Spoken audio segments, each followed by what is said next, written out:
Halo, Assalamualaikum warahmatullahi wabarakatuh. Perkenalkan nama saya Anggi Apriani dengan nomor NIM 2012141004, Prodi Pendidikan Bahasa Sastra Indonesia dan Daerah dari Universitas Muslim Nusantara Al-Wasliyah Medan.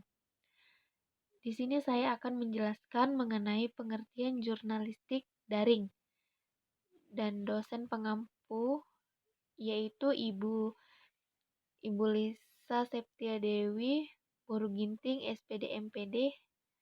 Check it out. Pengertian jurnalistik daring. Jurnalistik daring atau sering disebut online jurnalis merupakan bentuk dari kemajuan teknologi di masa sekarang ini, di mana dulunya itu jurnalistik ini lebih dekat dengan media cetak, dan pada masa ini jurnalisme berkembang menjadi jurnalis online. Dan jurnalisme online ini merangkul dan menciptakan berbagai jenis informasi dan berita yang aktual pastinya. Dan menurut para ahli, yaitu menurut Bob Engington, mengatakan bahwa ini adalah sebuah tantangan di dunia perjurnalistikan, di mana tantangan ini didasarkan untuk mendefinisikan apa itu jurnalistik online dan bagaimana hal itu dapat dipraktekkan sebaik-baiknya di dalam media jurnalistik online yang baru ini. Lanjut ya, ada istilah yang sering didengar dengan jurnalisme daring. Nah, dalam online jurnalis terdapat beberapa istilah yang terkadang pemaknaannya itu tumpang tindih. Maksudnya pemaknaannya itu hampir-hampir sama, padahal istilahnya tersebut tidak identik satu sama lainnya. Beberapa istilah tersebut yaitu 1. Digital, 2. Internet, 3. World Wide Web, 4. Ada email, 5. Ada online. Yang pertama, digital. Digital merupakan proses yang mengubah semua informasi, baik itu data, baik itu teks, grafis, audio, gambar diam, ataupun gambar bergerak video ke dalam bentuk urutan digit atau ke dalam urutan angka, yang mana cara pengirimannya itu melalui kabel atau siaran frekuensi ke tempat tujuannya, dan kemudian semua data itu diubah menjadi satuan dan tidak memiliki bentuk fisik sampai semua informasi tersebut tercetak secara keseluruhan. Yang kedua ada yang namanya internet.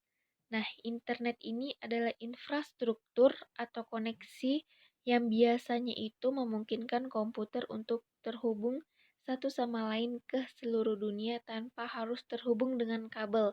Tidak sama seperti digital tadi, bahwa kalau digital tadi harus melalui kawat kabel, kalau internet tidak perlu.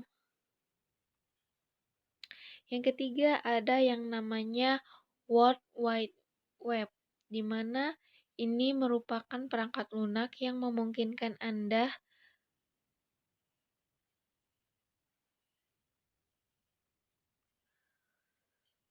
untuk menavigasi web dan akses isinya. Yang keempat ada email, yang mana email ini juga sebagai surat elektronik yang membantu Anda bisa mengetik pesan dan mengirimkannya sangat cepat ke seluruh dunia.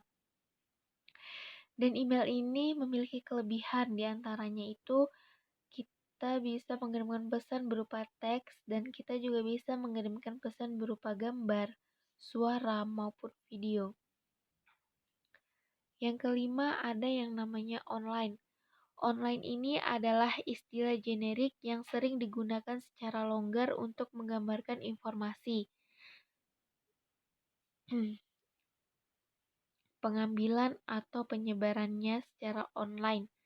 Contohnya kayak Facebook, Google, terus YouTube, kita dapat mendapatkan informasi secara cepat dan penyebar luasannya juga cepat. Jika Anda terhubung dengan koneksi internet, berarti Anda sedang online. Nah, sejauh ini saya akan membahas mengenai pengertian jurnalistik. Nah, jurnalistik ini merupakan proses secara luas yang dapat menggambarkan sebagai identifikasi, mengumpulkan peristiwa, data, fakta, pengalaman, atau pendapat yang mungkin menarik bagi pembacanya. Kemajuan teknologi ini memiliki dampak setiap proses perjurnalistikan. Hal ini memungkinkan kedua jurnalis dan pembaca itu untuk melakukan apa yang mereka lakukan sebelumnya, misalnya akses informasinya lebih luas. Misalnya lagi, akses informasinya itu lebih cepat akan tersebar luas ke halayak ramai. Nah, apa-apa saja yang membuat jurnalisme daring ini berbeda? Yang pertama, meneliti dan melaporkannya secara online. Itu pasti ada dalam peraturan jurnalistik daring ini. Yang kedua, online sebagai media penerbitan. Yang ketiga, penyebaran informasi secara online. Seperti yang sudah dijelaskan tadi bahwa Facebook, Google, dan lainnya itu mereka menyebarkan informasi secara online dan akan cepat tersebar ke halayak atau pembacanya. Yang keempat, ada penimpaan berkas dalam bentuk digital.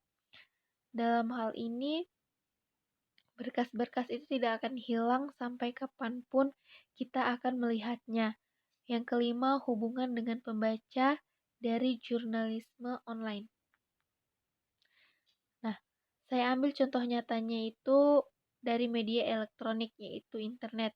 Dengan menggunakan internet, kita dapat memperoleh pelaporan fakta yang telah disebarluaskan secara aktual dan secara cepat. Baik, sekian materi yang telah saya sampaikan. Kurang lebihnya saya mohon maaf.